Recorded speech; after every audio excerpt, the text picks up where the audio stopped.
3 time की जगह लोग 5-5 टाइम खाना खाने लगे और पूरा हिंदुस्तान का धंधा हो गया था ठप और आरसीएम का धंधा हो गया था।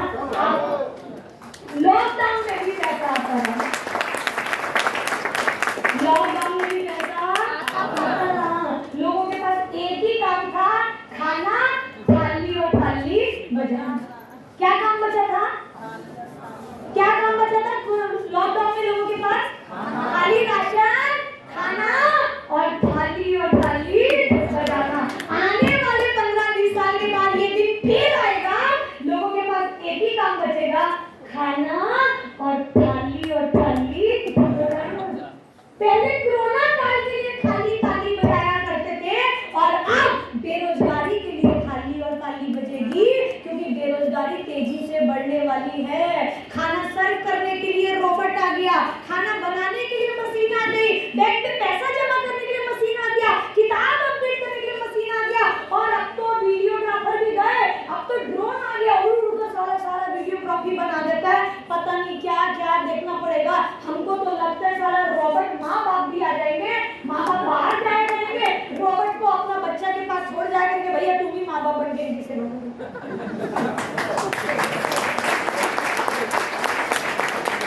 जब सारे काम मशीन करने लग जाएगी, रोबोट करने लग जाएंगे, तो आपके पास और हमारे पास एक ही काम बचेगा, सिर्फ घर बैठ के खाना।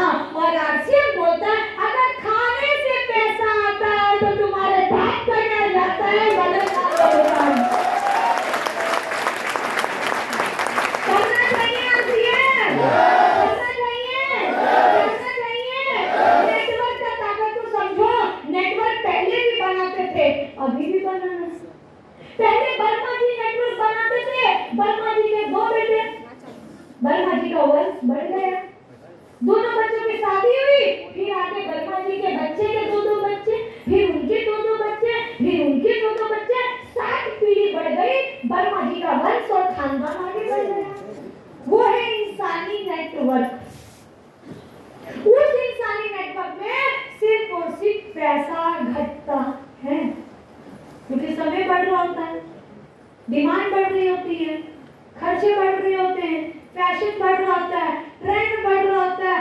अब वर्मा जी के पास 10 किला जमीन है, वर्मा जी मरते 2 बच्चों के बीच 5-5 किला बांट गए, आगे उनके 2-2 बच्चे, अब 5 किला वाला आदमी अपने 2 बच्चे को 2.5 बांटेगा, अब 2.5 वाले के पास भी 2 बच्चे, अब 2.5 वाला भी सवा बांटेगा, अब सवा वाले के पास भी 2 बच्चे, वो आधा बांटेगा, अब उसके पास भी 2-2 बच्चे, वो सीधा किराए का मकान में बोलता है मेरा बाप दादा कुछ दे के नहीं गया।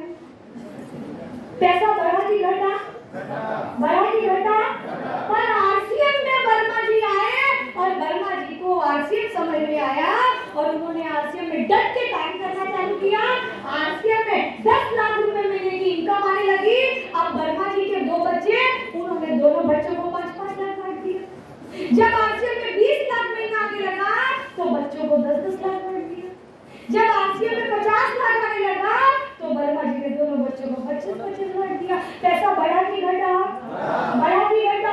जब 1 करोड़ आएगा तो कितना बांटेंगे? जब 2 करोड़ आएगा तो कितना बांटेंगे? जब 5 करोड़ आएगा तो कितना बांटेंगे?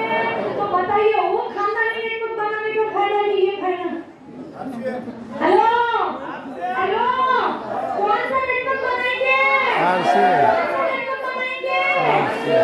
खाएंगे? कहाँ को बताएंगे? तैयार है? आरसीएम को पहले नंबर पे रखेंगे। आरसीएम बिजनेस 5 साल काम और पूरी जिंदगी करके देखो ऐसे। देखो यार 5 लाख रुपए महीना आ रहा है, मजा आ गया क्या बात है। सोचने में क्या लगता है? हेलो सोचने में कैसा लगता है क्या? सोचने में कैसा लगता है क्या? एक गरीब आदमी पेड़ के नीचे बैठा हुआ था, रोटी खा रहा था, उनके पास सब्जी नहीं थी तो तोड़ता, कुछ लगाता और खाता।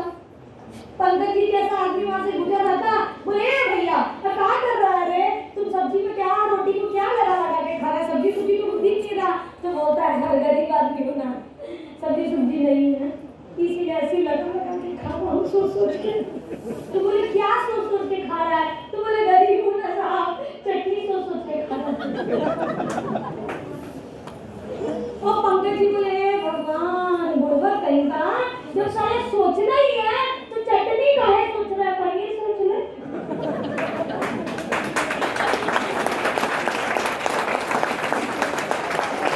आजकल में भी हम लोग यही करते हैं, हे भगवान 10,000 का चेक दे दो।